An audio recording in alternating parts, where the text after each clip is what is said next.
Hi guys, welcome back to my channel and another watercolour painting in my sketchbook.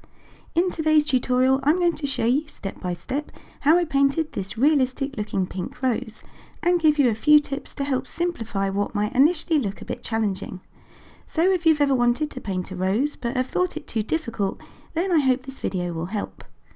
For my materials today I'm using my A4 Etchr sketchbook and a few Daniel Smith watercolours in tubes. But I'll list all of the materials in the description box below, along with a reference photo from Pixabay if you want to go and check them out.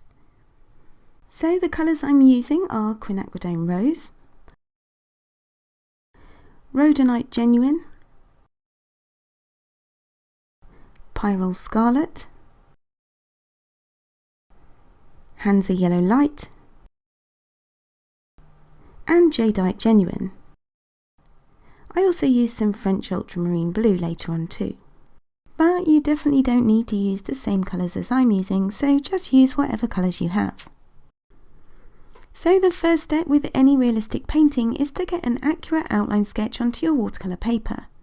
You can do this any way you want to, but I usually draw out my sketch onto a separate piece of paper using the grid method, and then use the reverse transfer method to transfer it to my watercolour paper. Once I've done this, I use a kneadable eraser to lift up some of the graphite and lighten my pencil marks so they won't be visible on the final painting. And this is really important if you're aiming for realism, as having visible pencil outlines can make your painting look cartoony or unnatural. But having the outline super light on something as intricate and detailed as a rose can sometimes mean you lose sight of what's going on with all those intertwined petals, and you can get a bit lost. So to prevent this from happening, and for my next step, I begin by simply redefining the petals by painting around them in a mid-tone pink. It's a bit like creating an underpainting, but rather than focusing on our overall values, we're concentrating more on the flower's structure and anatomy, which will really help to simplify the rest of the painting process. So to do this, I mixed Quinacridone Rose with a bit of Hansa Yellow Light, and started to paint the edges around the petals, starting with the darkest areas first and painting onto dry paper. To prevent my painting from looking like a colouring in page, I made sure to soften out the edges on the darker side with a clean damp brush, and left the lightest parts of the petals free of paint and water. You can better see what I mean close up.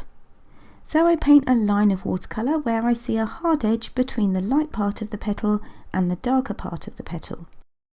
And then I use a clean damp brush to ensure a soft edge on the darker side.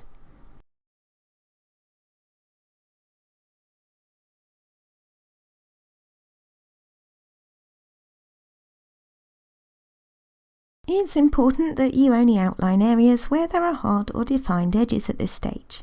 The softer colour transitions we'll paint later on.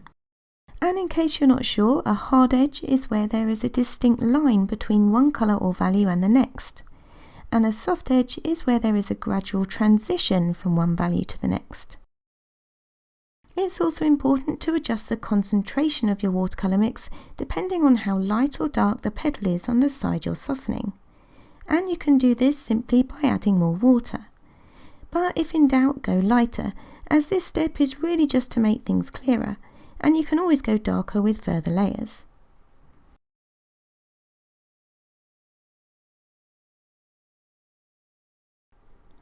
I went round the whole rose using this method and referred back to my reference photo for any areas that were a bit more tricky, like nearer the centre of the rose. It does look a bit odd, but you can really see how much easier it is to identify the individual petals and see where our lightest and darkest areas are going to be. On the right hand side of the rose, the edges are really light and bright, so to make them stand out I decided to paint around them using the same watery Quinacridone Rose, but this time painting onto wet paper to create a soft pink background on this side that fades out to nothing to give us a lost edge.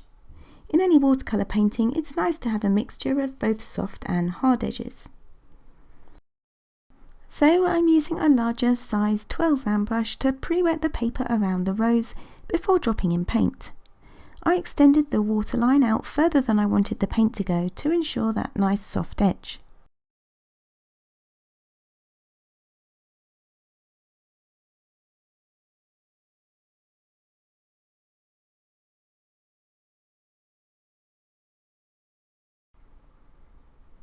I also mixed in a tiny bit of Hansa Yellow Light again to my Quinacridone Rose and added that onto the damp paper just to warm it up a bit and add a bit of variety.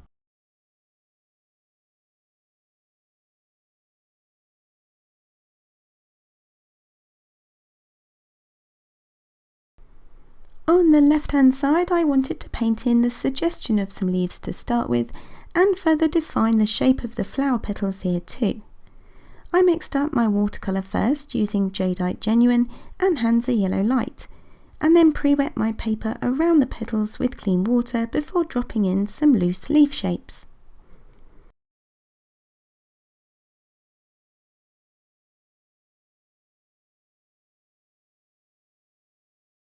I varied up the green by adding in more yellow for a lighter, brighter green colour and let that mix together on the surface of the damp paper.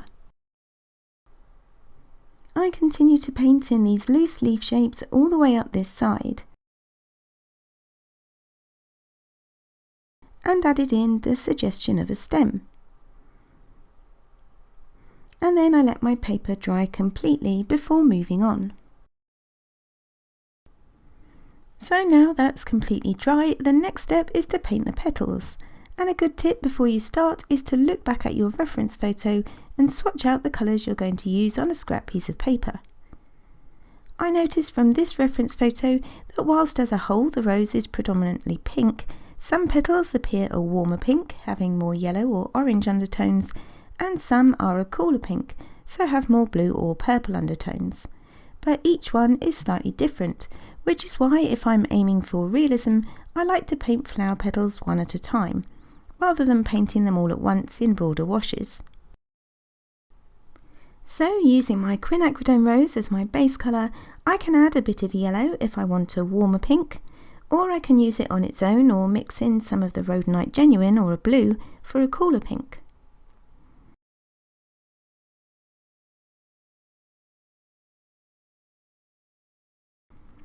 I can then add water to lighten the colour.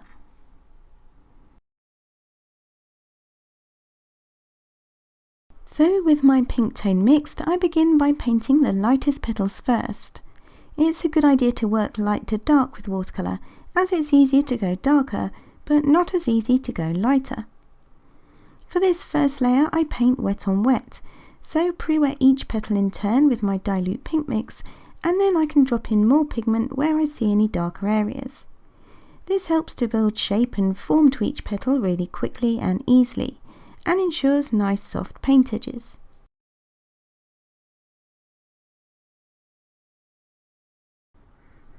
Now another thing I usually do when I'm painting flower petals is make sure I don't paint adjacent petals unless my paper has completely dried. Doing so could result in colour bleeds and blooms where you have paper at various stages of drying. To avoid this, either paint a petal and skip one, or use a hairdryer or heat tool to dry one petal before painting the next. And that's what I opted for today, as you can see. You can also see that for this next petal I've added some of the Rhodonite Genuine, as I noticed from the reference photo that it's more of a cooler pink. I'm still painting wet on wet like before, but I just changed the colour up a bit. I also lifted out the lighter highlight areas on this petal just using a clean damp brush.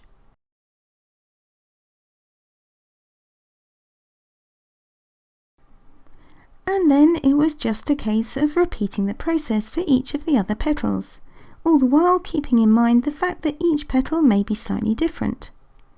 In this petal, for example, I could see some warmer undertones, so mixed in some Pyrrol Scarlet with my Quinacridone Rose.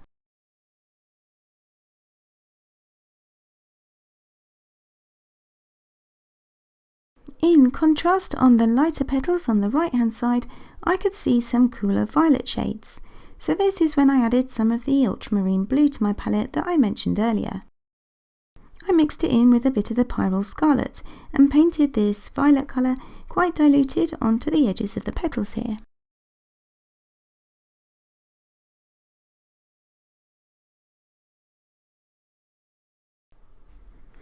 Nearer the centre of the rose, where there are smaller details, you may want to switch to painting wet on dry instead of wet on wet, as it gives you more control over where the paint goes.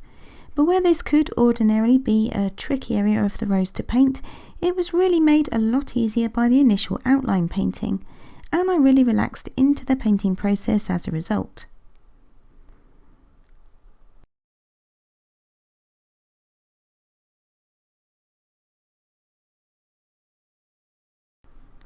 Now with the first layer complete and with my painting completely dry, it's time for our last step, which is to add a second layer to the rose and leaves to really add depth and contrast to our painting.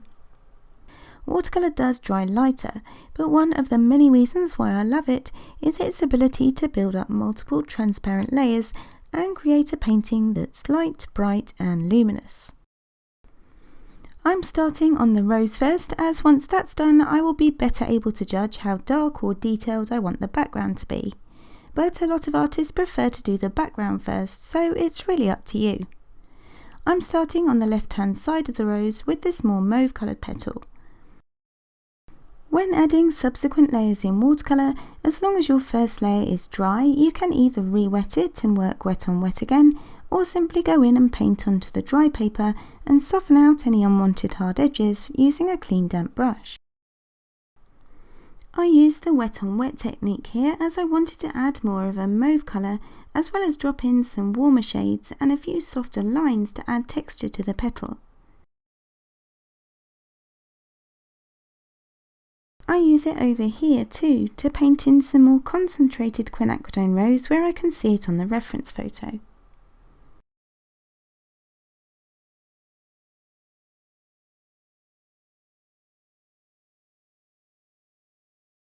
Over here though, in this darker part of the petal, I applied my watercolour to dry paper as I wanted more control over where the paint was going. And I used my clean damp brush to soften out the edge.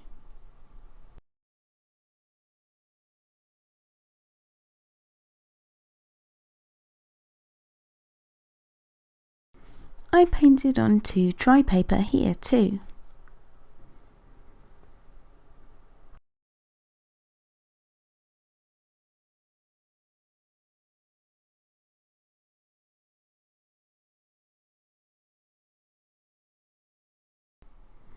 And once that area had dried, I used the same method to paint in the darkest shadows I could see here with a mixture of Pyrrol, scarlet and green.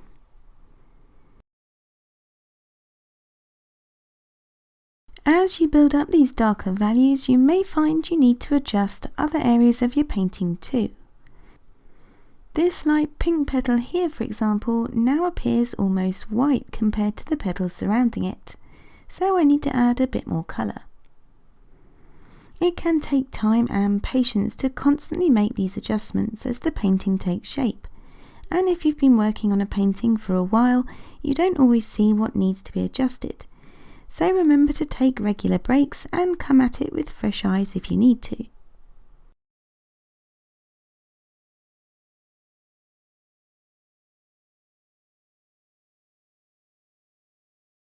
The last thing I need to do is to paint the leaves on the left hand side and finish off the background. You can go with whatever background style you choose, but for this painting I wanted to experiment a bit.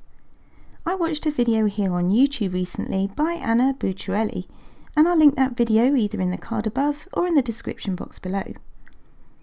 In her video, Anna shows you how to add several different backgrounds using lots of different colours and the negative painting technique. So I thought I'd try her technique here. To start, I re-wet the entire background area on this left hand side with clean water.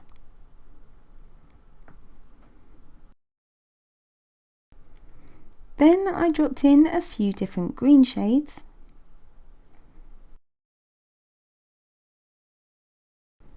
some blue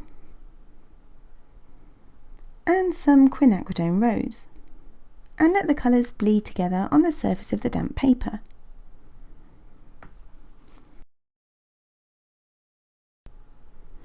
I also painted another layer on this side, just to add a bit more contrast. When that had dried, I painted over some of the darker leaves and painted negatively around some of the lighter ones.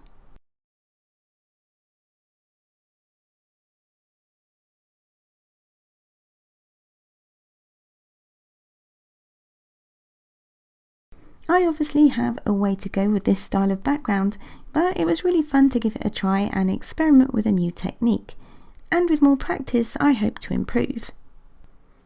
On the whole though, I was quite pleased with how the painting turned out, and I hope some of the tips and techniques I mentioned were helpful. If you liked the video, please give it a thumbs up and comment below if you have any questions, and please share any more tips that you might have for painting realistic roses in the comments section below. Don't forget to check out Anna Bucciarella's video, as she is an amazing artist and offers some really helpful tips.